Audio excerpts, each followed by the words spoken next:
What's going on, people? Welcome back to Curtis Shaw TV. Back with another live stream today.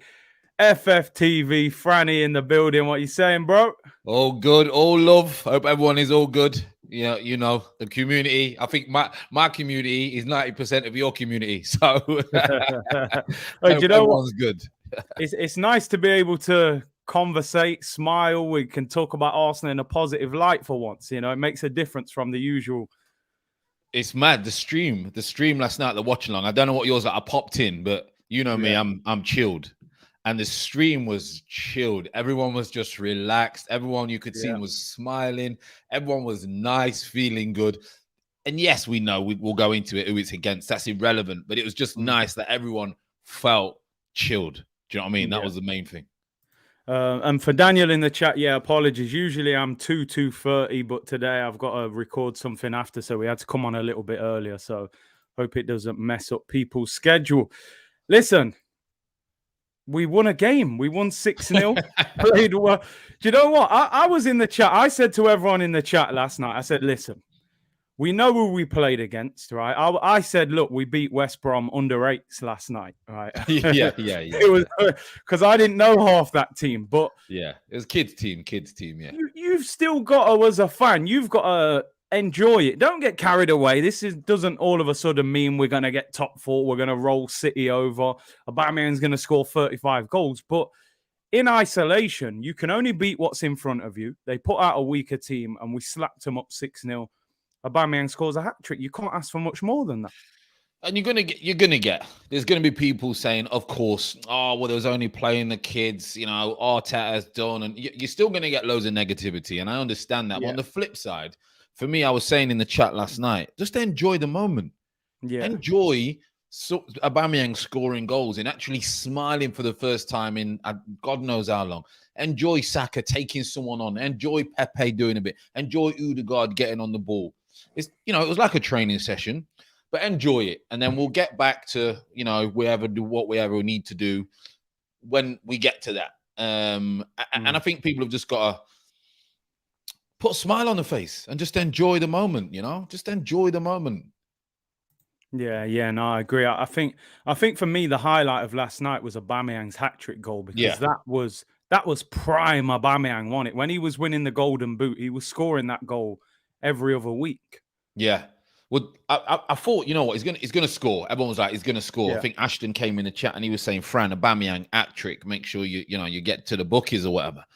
And I was like, well, this was before I seen the team. Because it would have been a tough test if they would have played their strongest 11. It would have been a very, very different game. But Aubameyang had a decent first touch early on in the game, and it just ran away from him a little bit, didn't it?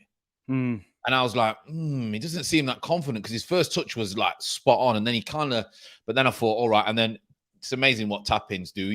A tap-in goal. If you don't score the 2 tap-ins, you don't score the third, because he's not ready for the third.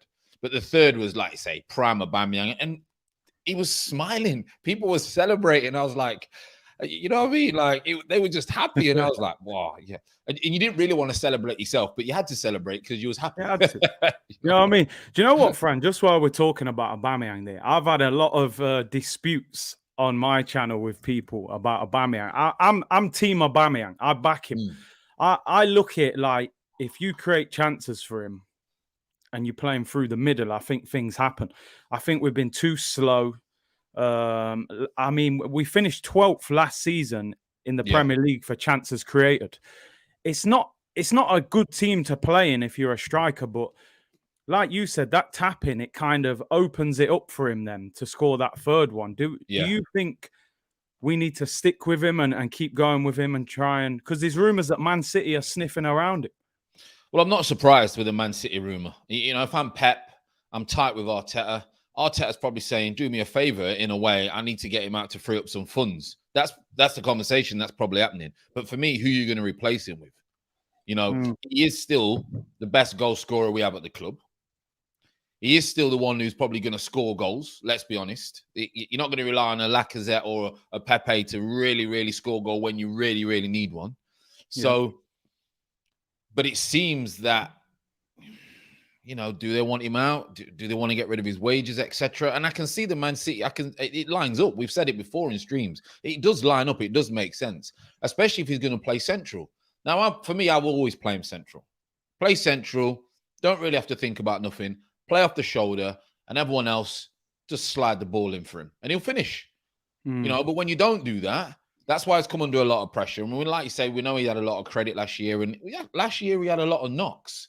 And I'm not saying all of a sudden after playing, West Brom kids that he's back. I'm not saying that. But what I'm saying is, if everyone else around him steps up and starts to believe in what they're trying to do, and more importantly, probably start to believe in what Arteta wants them to do, then you might see a different Aubameyang. Because it's the first time I've seen him smile. And the whole game, I was like, this kid's not happy. The camera was on him. This kid is not happy. He's not smiling. He's not happy. He's got no expression on his face. Nothing. And then after the game, he got the old Aubameyang. So this game could make absolute wonders in that dressing room. Wonders. But only time will tell. For me, I think my feeling with Aubameyang has always been, I think it's very easy when a player's out of form or had a bad season to just say, get rid of them. Get him out. He's had a bad year, get rid of him. But sometimes I think we've got to really delve into why has he had a bad season? What has caused him to suddenly go from 22 goals to 10 goals? And that's why I think, I think with Aubameyang, we've got to at least give him this season to see what happens. Because if he went to Man City, I've got no doubt he's top 2 or 3 in the Premier League for Golden Boot. He'd score 20 to 25 goals with ease. Easy. And listen, you've not even got to be a good striker to score goals in Man City's team. Yeah. So with the likes, with the Kanes of Aubameyang, with this Vlahovic or Lewandowski or whoever it may be, they're getting 25 plus if they're not injured. 25 plus. So I just think that with Aubameyang, people, I also think in society now, though, Kurt, as well. You know what I mean? That people are so quick to just change. Oh, well, he's not done anything for 6 months. Done. Yeah. And not understand that, whether his mother and malaria and being unsettled and traveling and COVID and being isolated, and you don't know how this affects him mentally. Some people are really good being isolated. Me, for example, I just learned loads of stuff being isolated. You decided to make sure that you was delivering to your community for the time of the pandemic. If you wouldn't have done that, then never knows how you would have felt. So when you're a footballer in isolation, can't train, can only train at home or via screens, can't see anyone. He's not English, he's not British. All these things people forget about, and they just think, well, that should be forgotten about and play football. And in a way, that's true, because the world does not care. But on the flip side, if we are fans and we do support that individual, then we need to look at it from a different point of view. 100%. And what I loved about that third goal as well, I think, was, look, we know who we're playing against. We're not playing against a great team, but they got the ball quickly forward to him. And that's the difference with Aubameyang for me. If you look at all his goals that he scored at Arsenal, the ball is moved forward quickly. I always think Aubameyang is at his best when the defense is on the back foot backtracking. But most of the time, we allow him to camp on the edge of the box. We move the ball slowly, and he's much easier to play against. That's the problem. Well, if you're a centre forward, like me, I used to try. My game was playing off the shoulder, whether it was on the right wing, left wing, straight. It was always playing off the shoulder, or I'd come short, pop it off, and then I would spin. Yeah. If the ball is slow and the play's slow, and the opposition's back four are basically, 10 yards outside the 18-yard box, there's nowhere to run into. You can't run into nowhere. So then you're not going to get no opportunities. So we're going to score goals. So it needs to be up quick when the opposition's back four or back five have pressed high. Aubameyang either drifts wide left or drifts wide right or stays central out to win on the back foot. But we're very slow at the minute. And I don't know whether that is an Arteta thing, because we only look good when we press. We don't look good when we don't press. So interesting. Yeah. Just quickly want to look. I usually do a player ratings, but I'm going to kind of skim through it today because, the opposition and that. Yeah. I mean, just briefly, Ramsdale looked pretty solid in goal. We're not going to get carried away. I was calling him Buffon on the stream last night. He had a couple of decent saves. Didn't have much to do, no. but he had a couple of decent saves, yeah. Yeah, he was pretty solid. He played some good passes out as well. I was more looking, how good is he with the ball at his feet? Because that's what we've kind of bought him for. Just briefly on Ramsdale, I know we are going to look ahead to the Man City game, but who are you picking in goal on Saturday? It's a strange one, isn't it? Because he's not come in to be a number 2. He's not come in to be a number 2. And people are assuming, well, he's going to be number 2, Fran. I'm like, he's going to be a number 2 for as long as he gets the opportunity to be number 1. And then once he gets a run of games, Leno's out. Leno's out. Because with Ramsdale, there's not much difference between them as goalkeepers. But I think Ramsdale is a lot harder mentality. I think he wants to win that little bit more. Because I've seen him at Sheffield. And also he's been rejected so many times. He must be built with hard stuff. Because rejection makes you strong. Makes you stronger. Yeah. And I looked at a couple of times last night, I was like, he's really risking that pass. And it worked for him. I'm just think, could he put the likes of Holding, Murray in trouble? Because they're not very good. Yeah. So he's actually probably better with them with the ball. Would he put them in trouble? And then people would then start blaming him. So it's interesting to see how Arteta's going to want him to play, because he is very good playing with his feet. Yeah, and like Charlie's saying here, I thought Ramsdale looked quite vocal. Obviously, a couple of English players in the back four as well. I think you'll see the best potentially of Arsenal when Gabriel and Ben White are at centre-back. Yeah.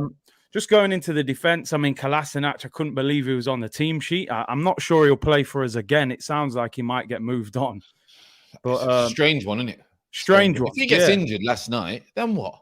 He don't move, does he? If he's out for 3 months. So that was a big risk. Him and Holding were booked. I thought they were okay against what they had. Kolasinac was a liability, I thought, at times. But, I mean, we're better than half of the West Brom team, so it's very hard to judge them. Do you know what I mean? It's hard to judge them. Yeah. I thought out of the back four, Nuno was the bright spot. Do you look at him? Because to me, he looks very good going forward. I still don't know how good he is defensively. A lot of Benfica fans told me he's a bit clumsy defensively. But yeah, are you looking at him and thinking he can put pressure on Kieran Tierney at left back? Well, I like him. I like him. He's far from probably the regular world beater left back, but he's got all the elements, all the foundations. He moves direction very, very quick. He can use both feet. He's quick. He's strong.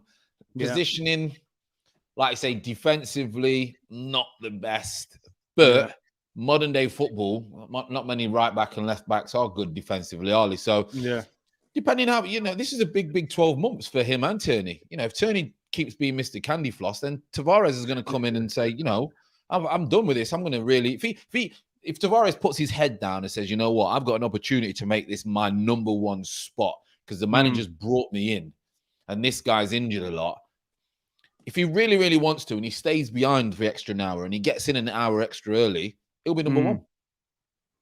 Yeah, he's got a chance. Really. He's definitely got the physical attributes, the pace, the power, and that kind of stuff. In the midfield, Xhaka and El Neni. I thought Xhaka was okay.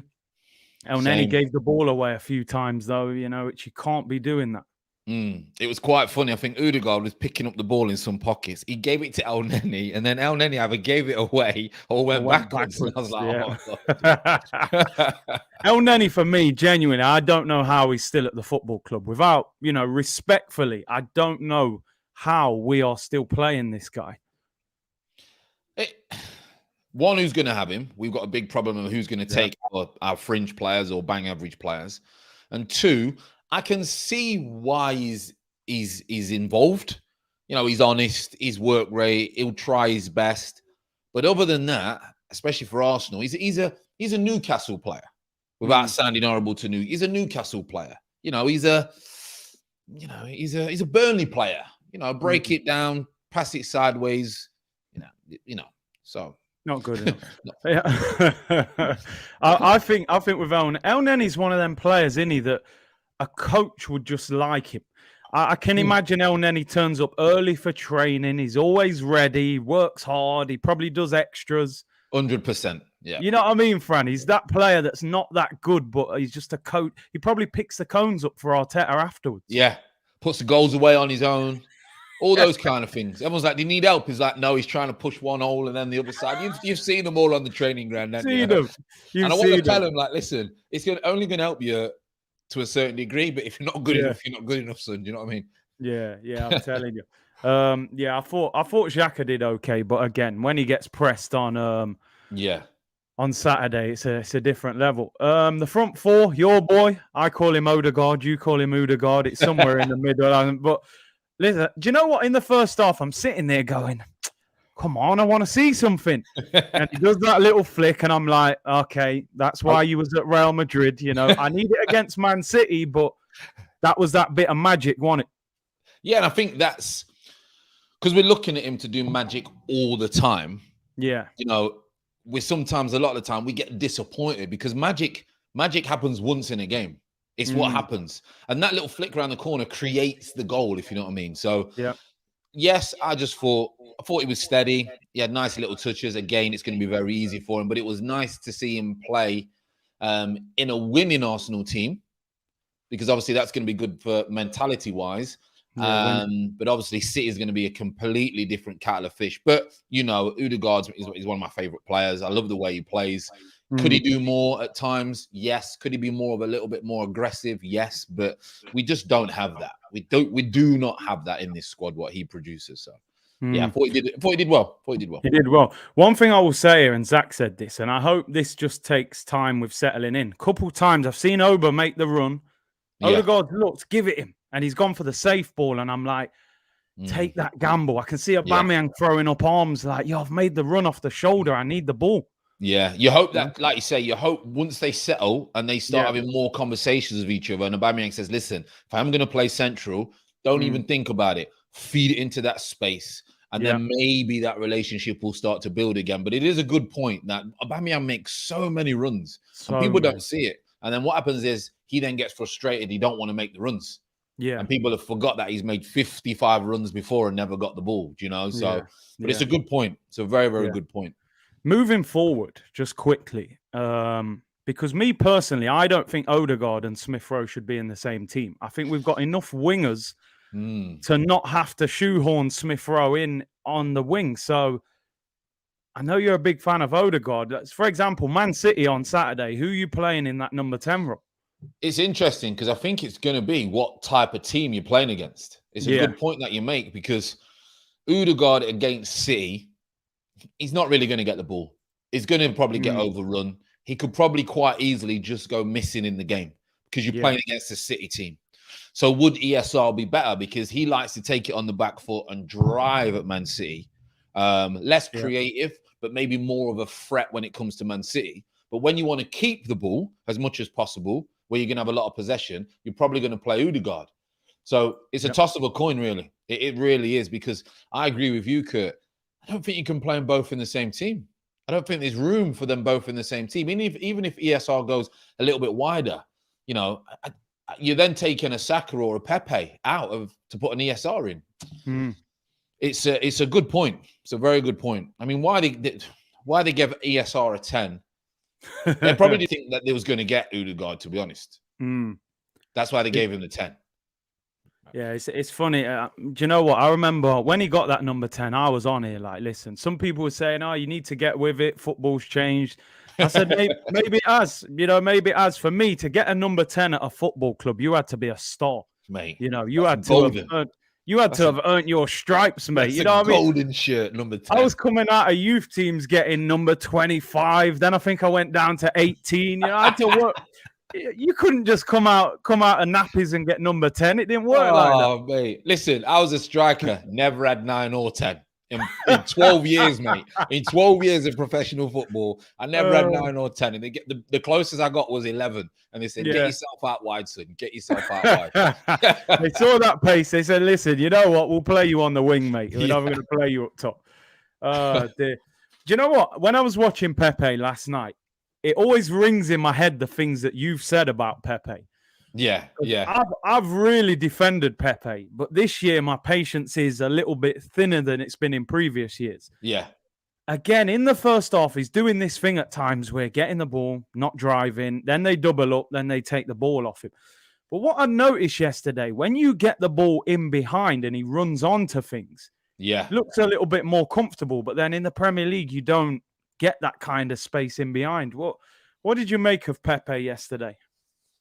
You know what? He's shown glimpses. Again, it's hard to judge him. We see, the thing is with Pepe, we know he's one of those players that you want on your team down Power League or in the cage. He's the baller. He's the baller down Power League. He is destroying people's souls in the cage. When the pitch is bigger, and then you have to think a little bit more, and it's not as quick. For me, I wouldn't even say when he has to think he's poor, because I don't think I don't think that's true, because I think he's a clever player. But like you say, I think he needs to be running towards the goal. Yeah. I think I don't know. I think it's just the way that he's been coached, the way that he played in France, the way that he's been youth team. He's an attacker, and he's always been allowed to be an attacker. Like Salah, you would say. Salah at Liverpool is just told to attack. Very rarely does he have to come back. Obviously, I know that the Liverpool squad is very, very a lot stronger than ours. And I just think in Pepe's defense, because I do hammer him and he was frustrate me, he wouldn't get in my team. Doesn't work hard enough. But in his defense, if Arteta knows that, why does Arteta keep playing him and exposing him?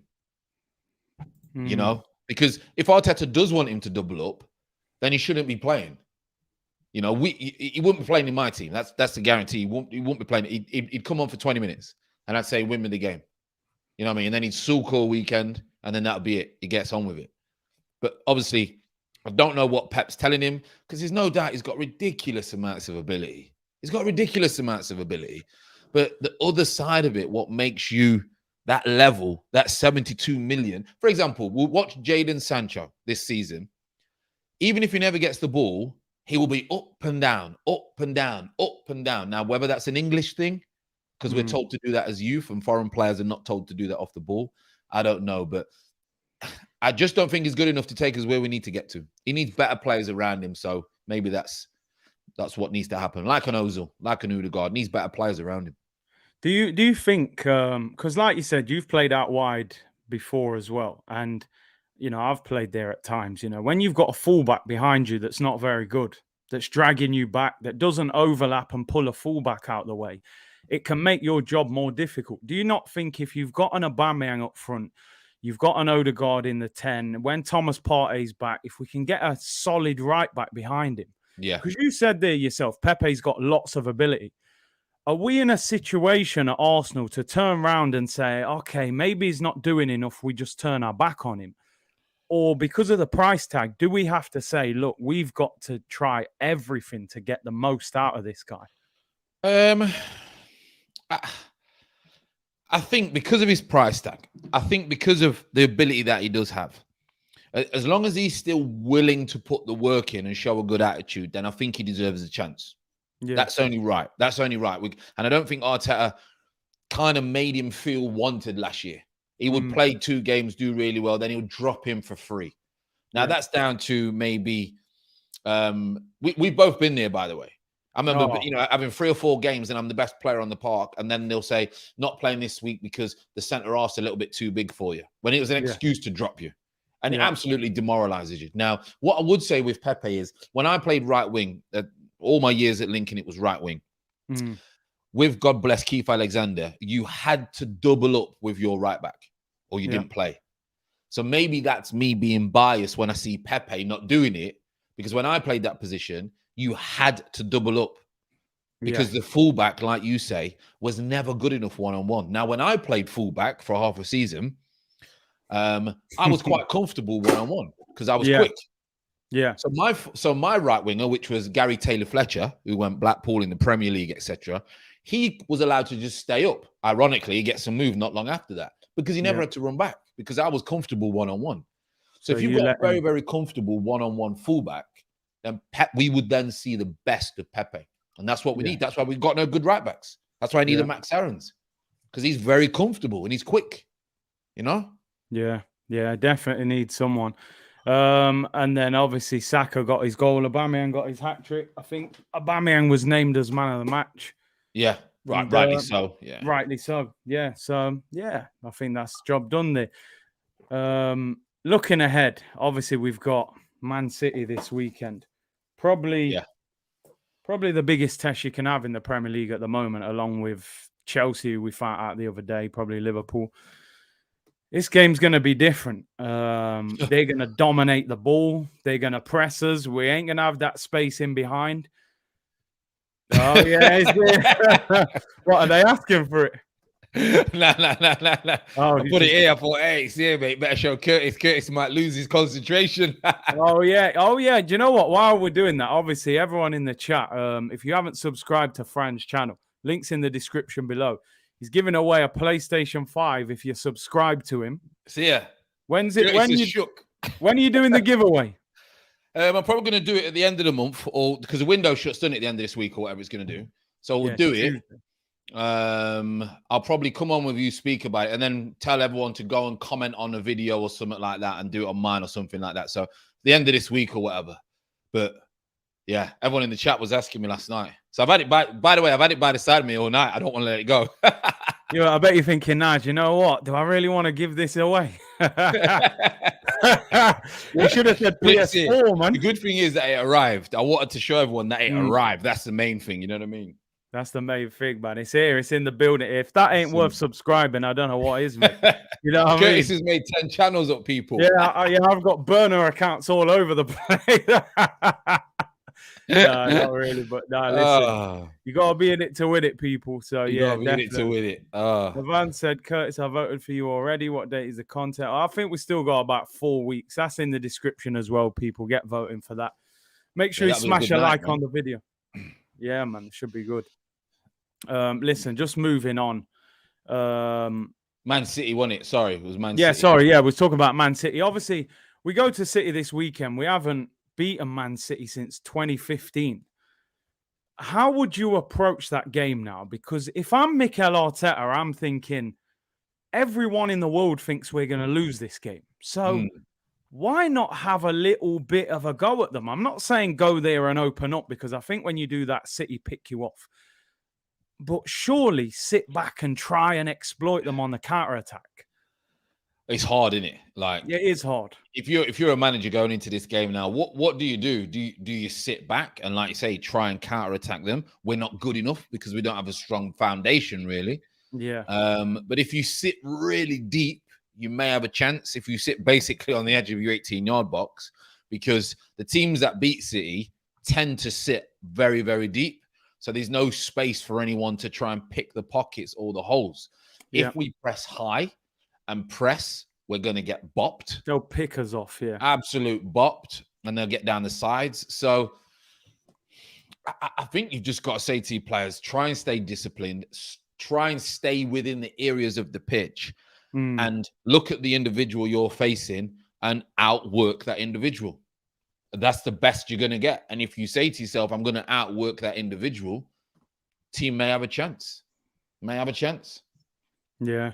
Would you change formation? A lot of people saying go there, play free at the back with wing backs. I mean, what do you think? Well, the 4 don't look great, does it?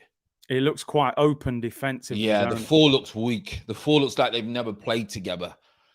And you could play the 3 with the 2 wing backs, but the wing backs will be camped in. So basically, you're going to have a 5. You're then going to have a 2 in front of defensive. So then the 3 up top are going to be just isolated left, right, and center. That's where maybe ESR, because he can get the ball and run 20 yards with the ball. He's quite good at that. That's maybe where ESR will be good, if he can get the ball and obviously run the 20 yards with the ball, because he carries the ball really well. But yeah, I can't see him playing a 4. I think he's asking for absolute trouble if he plays the 4. So I think he's got to play a 5. He's got to play a 5. Wouldn't surprise me if he, you know him, but I think at the end of the day, in his mind, he has to think, right, we're going to go to win this game. But on the flip side, he's got to be sensible and he's got to understand. It's like me going in the ring with Mike Tyson. Yes, I want to win, but I'm going to get knocked out. So I need to figure out the best tactics, really, for me to not get knocked out, basically. Stay away from him. I think like what Caps is saying here, everybody who I've seen really beat Manchester City have kind of sat back, frustrated them, denied them space, and then when their fullbacks start bombing on, you hit them on the counter attack. It's just whether we move the ball quickly enough, you know. So I just want to see us go there and put up a positive performance, because we kind of act like, oh, it's Man City, it's impossible to beat them, but you've seen it's the not likes impossible, of is it? Wolves. Nothing's impossible. We all know that nothing's impossible, but I just think you've got to be cute and try. How can we frustrate them and bang on? The only way you're going to beat them is Chelsea did it. Chelsea did it to a T, and Pep knows that Chelsea are going to do it, so he overthought about it rather than just thinking, right, you know what, they're going to sit in. Let's just try and get on the back foot, get them on the back foot. But if you go with them tactics, my only problem is we're not good enough to defend that way. I think we'll still get picked out, but it would be hard. We would be harder to beat. It would be hard. If we go toe to toe, it's all over, you know.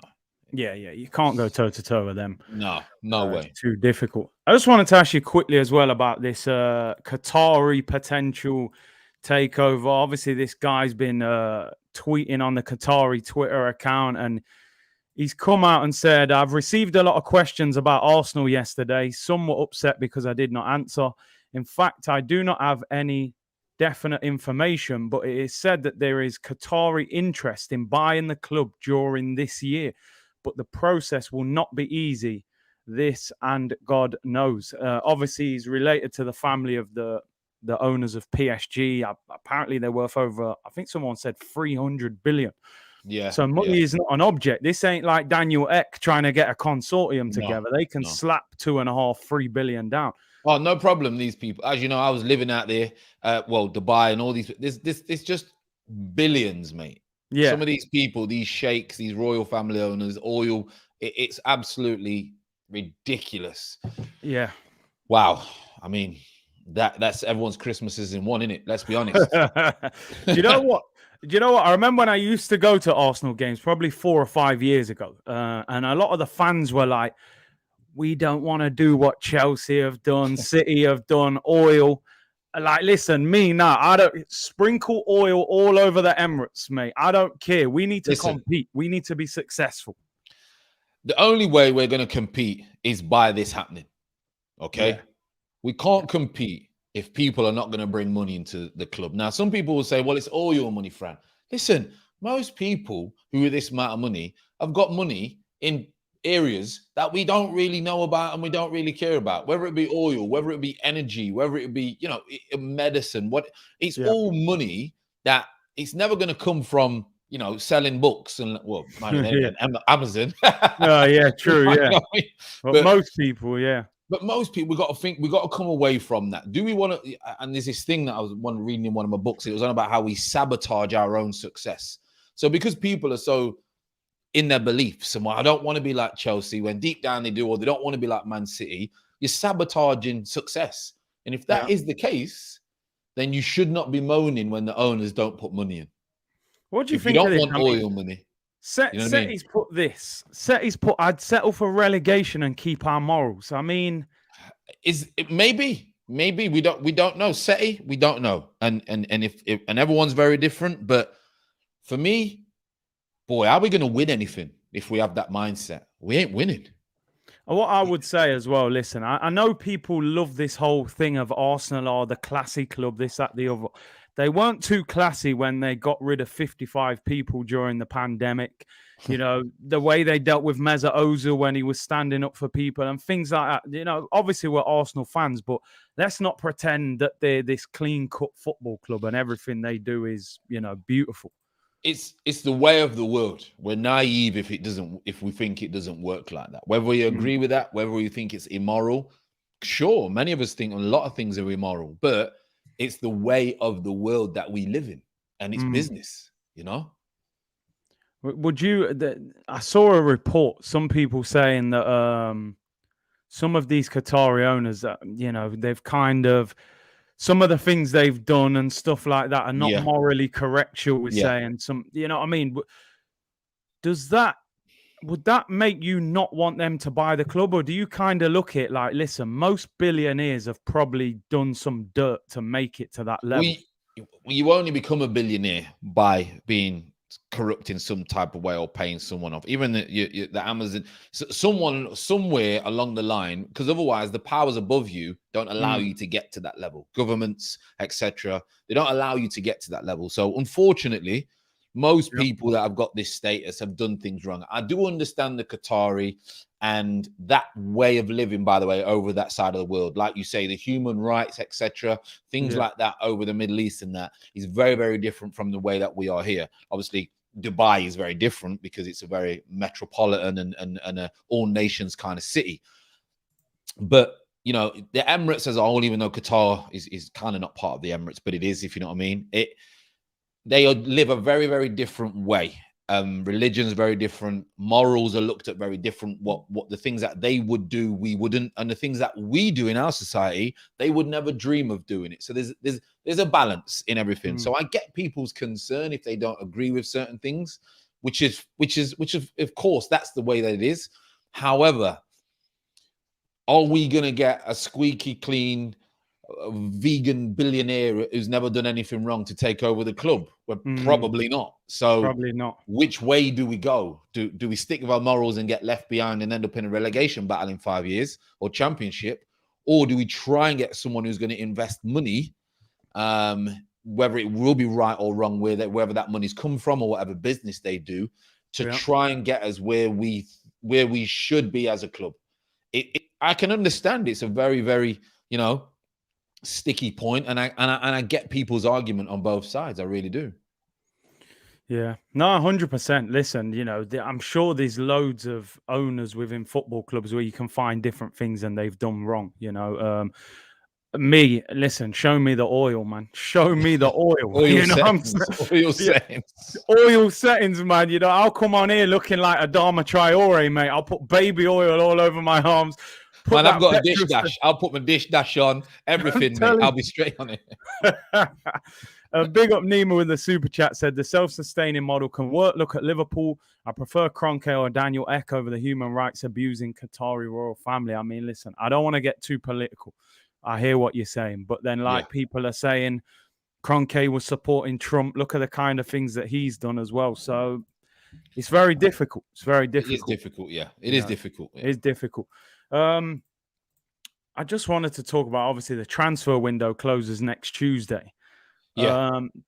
Do Arsenal need to still do business? I mean, Arteta said in his press conference that we've done a lot of business. The door isn't closed, but we're more looking at outgoings at the moment. Is there anywhere in the team that you look at and think, listen, man, you've got to address that area before the window closes? I think the obvious one everyone knows, right back. I think we've got a problem. And it's very evident. Chambers not good enough. We know that already. Obviously, Cedric. You're not going to put Ben White out there. Depends if he plays. You know, so this Trippier one, that could happen. You know, it could happen.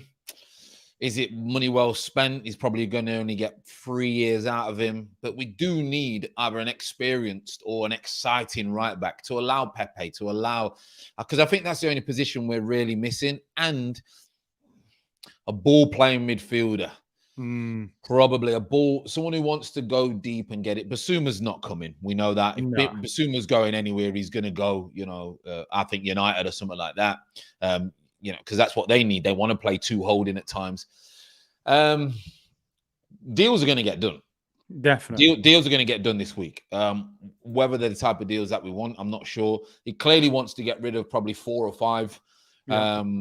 Reece Nelson, Kolasinac, you know, all these other people who want to get out. Obviously, Torreira's now gone.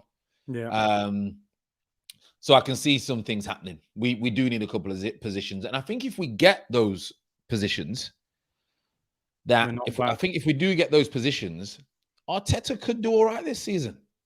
You know, you think so? Wow, what's happened here? But if we get those positions, if we get those positions, he could do all right. Do I think that we'll still finish top 6? No, I don't. But I think he could do okay. I think the players could start to maybe play the way that he wants to, and we won't be on here every week saying we've lost our head. However, we don't know. The thing is, I think the fan base, I think anything outside the top 6 would not be viewed as acceptable. Yeah. And I get that, yeah. You know, so but I hear you. Listen, I looked at Arsenal even against Chelsea where we got beat. I look at it and I think we had both our best centre backs out, you know, in Gabriel and Ben White. We had no Thomas Partey. That's saying Pep. Oh man! No, what are you doing? Man's trying to get Arteta a new deal. I'm new Kev Campbell. I'm new Kev. I'm the new Kev, mate. The new Kev. Man said it's the players' cut. He said, "Oh, it's the oil, man. It's the oil. The oil, man. That oil, that gasoline, man, is doing you." No,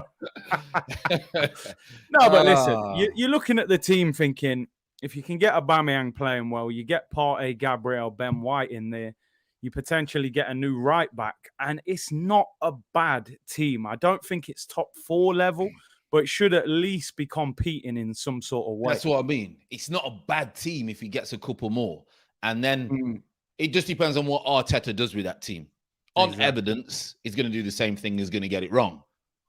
Does he wake up and obviously, you know, he has that wow moment and something changes? I don't know, but, you know, we got to be optimistic, people. We got to be positive. Yeah, we have to be. That's all we've got right now, isn't it? I'm getting some grief, boy. I'm getting some. Yeah, you're getting some grief there.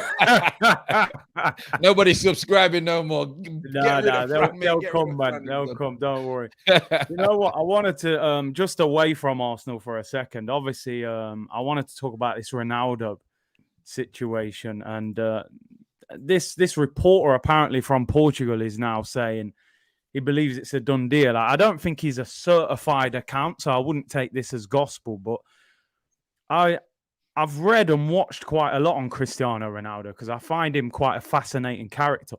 And a lot of people have said, the mindset's unbelievable. Probably the best I've ever seen, to be honest. Yeah. A lot of people have said, nah, he won't go to City because of Man United. But I've always said with Ronaldo, I feel like his love is for Alex Ferguson in a way more than Manchester United, if that makes sense. So I think if the circumstances were right, he possibly would go to Man City. I don't think he's that emotionally attached to any football club he's quite a cutthroat guy. I think he would. He has not achieved what he's achieved in life by kind of being emotionally attached to anything. The only thing he's emotionally attached to is him trying to always beat Messi to Ballon d'Ors. That tells you a lot about his character. And I think if Man City can come up with this 30 million, apparently, whatever it may be, they don't want to pay a fee, apparently. No, but I imagine that's the sticking block.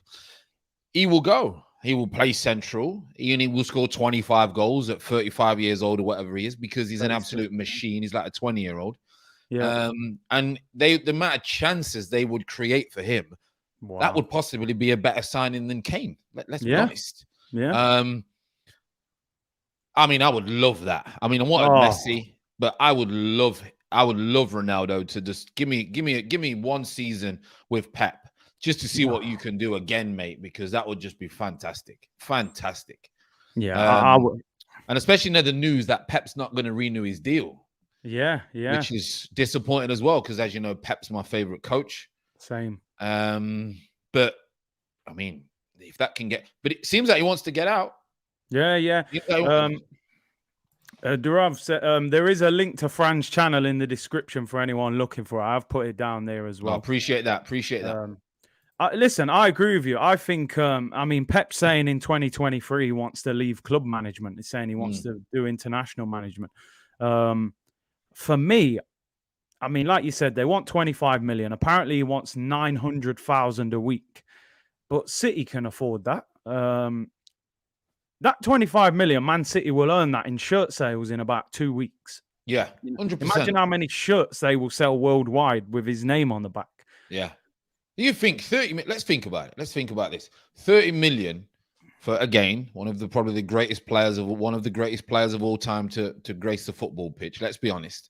Yeah. 30 million. Yes, I know he's old, but he's still going to give you more for the next 2 seasons than a 22-year-old. Because he's going to score more goals than a 22-year-old. So he's a machine. So what what does City want? City are not on a rebuilding. City have done their rebuilding. Took them 10, 12 years. They rebuilt. I remember playing them in League One, and Kevin Keegan and all them lot. They started their rebuild and all that stuff. So they now need someone who's going to put the ball in the onion bag. Yeah. Because Chelsea have signed Lukaku. That's a big, big problem for them. And they know that. And they will more than likely, Mendes is obviously offering him to everybody. That's his job. Yeah. But, you know, I can see that happening. I can see something just happening. Bang, headlines, Ronaldo signed for City. And everyone's like, what? I can see that happening. Do you know United what? Would be, I mean, listen. I'm gonna be a little bit shameless here, right? As an Arsenal fan, we've all got a lot of City for a season. I'm not going PSG now. I'm not even. Do you know what it is? We've all got a lot of friends who support Man United. It's one of them clubs, innit? I only know about 2 people that support Man City. I would like to see Ronaldo at Man City. You know, like you said, play the width for the 18-yard box. Let Kevin De Bruyne feed you. He scores 25, 30 goals. They haven't got a penalty taker either. He's scoring 10 penalties. Yeah. He's scoring 15 tap-ins. He'll get 8 headers. He's one of the best in the air. It's a no-brainer for me. He's not going to do the old Ronaldo. At the end of the day, as much as he's fit, that yard of pace, we lose it as we get older. So he's not going to drift out wide, step over and leave man for dust. But you've seen how he's adapted his game everywhere. Probably for the last 4 or 5 seasons. He just stays central. And everyone creates chances for him. And come on now, the kid can finish, let's be honest. And free kicks and pens and all that. He would easily get 20 goals. Easily. So easy. Can you imagine Ronaldo at home against Norwich? Like, he could score 5 in one game. And the thing is with him, he don't stop. He don't. He's like the big kid in the playground. He's like, no, you're not better than me. You're not outscoring me. And that's what's took him to the levels that he's had. You know? Yeah. Nah, listen, I mean, like I said, I don't know how good this link is, but we know that they're in talks anyway. De Bruyne, Foden, Grealish, Ronaldo, Sterling. It's a cheat code, mate. I don't know if Rob Holding going to be able to cope with that. You know? I don't know what Rob's like. I need to get him a hair transplant again. Yeah. Listen, mate, his hair's growing back. He'll have an afro by the weekend. You know what I mean? Ronaldo, man. England squad's just been announced as well. A lot of people saying just to have a look at that. I don't know if there's any different names in there. Let me just try and get it up on the screen. Yeah, here it is. So, I mean, Aaron Ramsdale's not in the squad. Now their goalkeepers are back. Sam Johnston, the one who a lot of us were saying, he's in there. I mean, I can't see if there's any major casualties. I mean, I think they were saying Dele Alli, they were surprised he wasn't back in the squad. Lingard's there. Suppose Lingard is very much like Dele Alli, any third man running, gets the ball in the box. And he likes Lingard. Lingard does well for England. No changes, really, is there? No, I think Patrick Bamford. Bamford, yeah, I didn't see that. So that's see, I don't agree with that. I think Danny Ings is better than That's because Bamford. he's a nice kid. Comes from he's from Nottingham. From our city, yeah. I didn't from even West know Bridgeford. That. I don't rate him. Listen, I think he does a job, but he's not an international footballer, is he? No, Greenwood. Yeah, how's Greenwood not in there? Yeah, Greenwood's 10 times better than Bamford. That's mad. This is why England don't win things. No Danny Ings, no Chilwell. No Chilwell, yeah. When you look at that team and you think, I'm not scared of nobody. You're not really, are you? Grealish, as we know, can do a bit. Sancho will scare you if you're a fullback. Sancho won't play anyway. He'll be on the bench. Yeah. Sterling, as we know, always does well. Kane will nick your goal. Dominic Calvert-Lewin. I mean, you've got 3 centre forwards who are proper just centre forwards. Bamford, Kane, and Dominic Calvert-Lewin, who get the ball in the box and they'll fit. No one with a little bit of creativity. No one who can come deep and absolutely rip someone up. That's the whole problem with the English mentality and the English philosophy. That team right in front of you. I mean, Tomori just come second in the Italian league. Connor Cody gets ahead of him. I mean, wild. SUTG said, contrary to popular belief, CR7 is still on the wings, Curtis. He still dribbles quite a bit and offers decent creativity. His link-up is amazing too.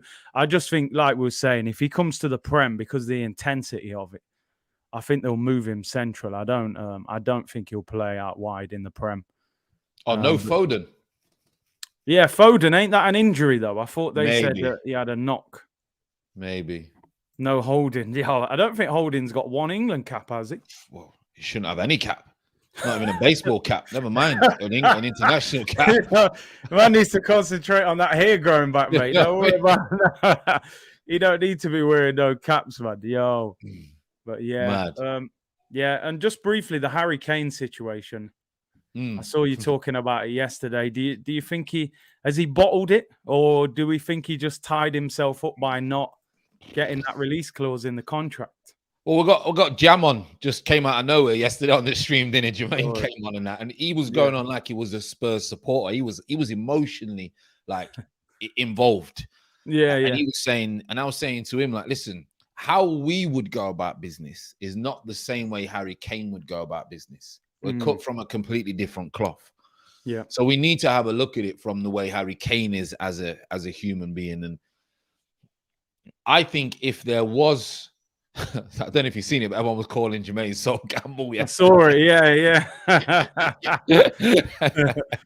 But if there was a gentleman's agreement, me, you, and most people, we're not having it. No, we're not having it. But Harry Kane is very different. And Harry Kane has had to, if there was a gentleman's agreement, basically he has had to back down because Daniel Levy is a tough person to work with, as we all know. Yeah. If that's a different person, if that's Pogba and Mino Raiola in Daniel Levy's office, Daniel Levy's backing down because he knows he can't. He's looking at Harry Kane and his brother thinking, "You two mugs, you've signed a 6-year deal. I don't care what I told you one night. If I was having a few wines, this is how it's going to work. Yeah. If I don't get this amount of money from City, you two mugs will stay here." and what's Kane and his brother going to do? Realistically, they're going to say, yeah, they don't have the minerals to force anything through. And he's got to say this now because he's got to say, by the way, I'm going to stay, everybody, because he has to win some of the Spurs fans back over as much as he's done what he's needed to do.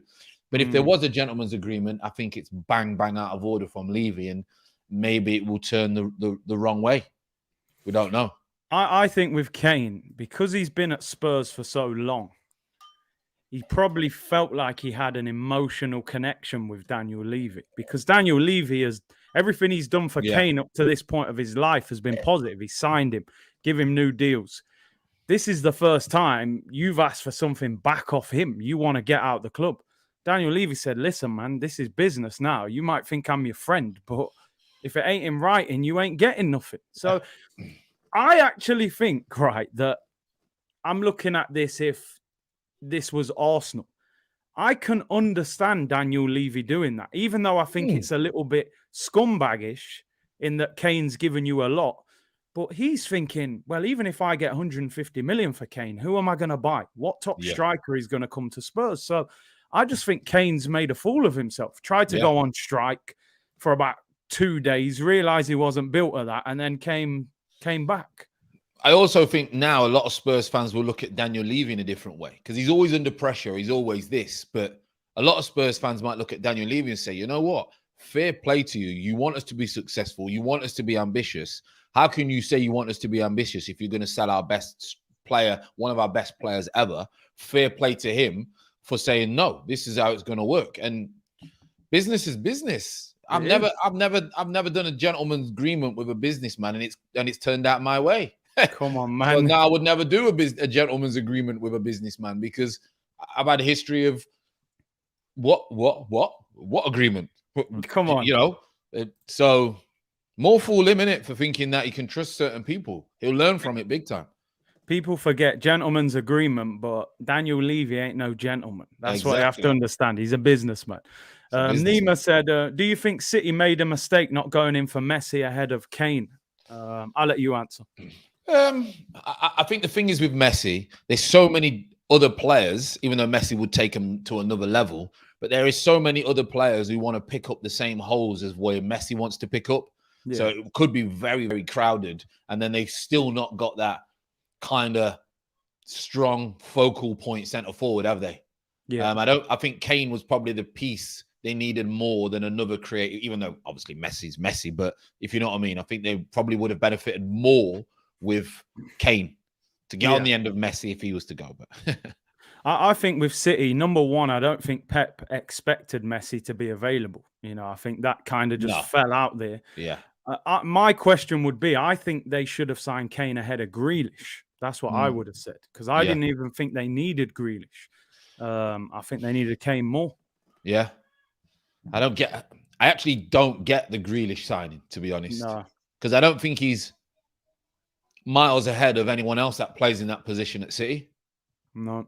You know? So only time will tell. You know, he's got his goal. Only time will tell whether he's going to be as big a success as most would want him to be. But I actually don't think, maybe they just needed to add a little bit of spice to a bit of seasoning to try and sort something out, but to get a new kick. But yeah, it was 100 million on Jack Grealish for me was a very, very strange signing. Very strange signing. Yeah, definitely. And just briefly, obviously, Mbappe possibly going Real Madrid. Yeah. I mean, I'm reading reports today. It looks like he's fully saying, like, listen, I want to go now. And if you're PSG, even if you're giving it all the big talk, why would you turn down massive money when he's available on a free in 12 months? They're going to have to sell him. Yeah, well, as much as money as they've got to turn 160 million down or whatever it's going to be, 130 million pound. Yeah, it's just stupid. It's just an ego problem if you're going to do that. He's told you he wants to leave. He's done his service. He's done well for you. You've got other players who are just as good, if not better. You're not gonna miss the goals. Yeah. So you know, let him. I can see that one happening.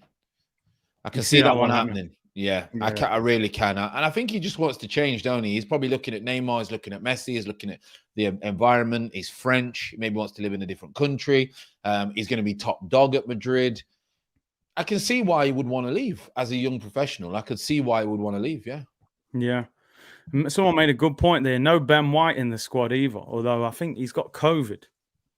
Yeah, so he's got a few injuries, etc., and COVID. They're not going to be in the squad, are they? Yeah. Just quickly, a final thing. I'm just going to quickly skim through Arteta's press conference. The waffle settings, mate. More waffle than bird's eye, this guy, mate. I'm telling you. But, you know, he's a bit more positive this time. On the 6-0 win, he said, after losing, you want to win. He lifts the confidence. I mean, obvious. Whether there are any injury concerns. I mean, Saka got a knock yesterday. He limped off, but it looked more like a clash of legs.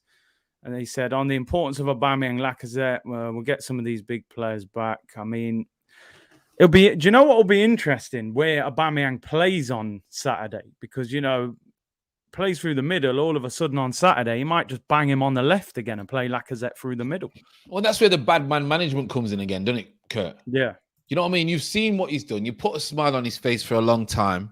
Arteta might be able to get him back on side from their frosty relationship. Yeah. Be smart and say, right, if anyone's going to get me goals, it's going to be Aubameyang. Yeah. My relationship with him is not great. If I play him central, he's got some goals. I could repair that relationship, and he could be the man that saves my job. Yeah. Put ego aside, put, you know, your biased opinion and think he could be the man that saves my job. Yeah. So I've got to get him on side. And it'd be stupid if he didn't play him. Yeah, put him out wide and isolated him again. But like you say, it's Arteta. He could overthink it against Pep, and we just don't know. Interesting to be. Imagine if he left him out. Oh, the rumors would start then, wouldn't they? He couldn't do that. Sam, good point here. Yeah, Pep announced Kevin De Bruyne is not fit for the weekend. He's not even going to be in the squad. So that's a big boost. Big boost for Arsenal. Yeah. He's unreal. He lifts everyone, doesn't he? You've seen when he come on, whether he plays for Belgium, whether he plays for, he just lifts absolutely everyone. So, yeah, good opportunity. And like you say, they've got reinforcements who can come in and do, you know, not as good a job, but still good jobs. But yeah, but you never know, mate. Well, I've seen bigger miracles. I've told you that. I've seen bigger miracles. Listen, mate, Pep Guardiola, mate. Listen, we're coming for you, Baldy, mate. We're coming. You know what I mean? He's on about right back options. He said, we have different options with different qualities. And lacking qualities as well. Hector, Cedric, Callum, and Ainsley. I mean, quantity. You know, out of all over them, quality. I think I'd play Ainsley, but he don't want to play there.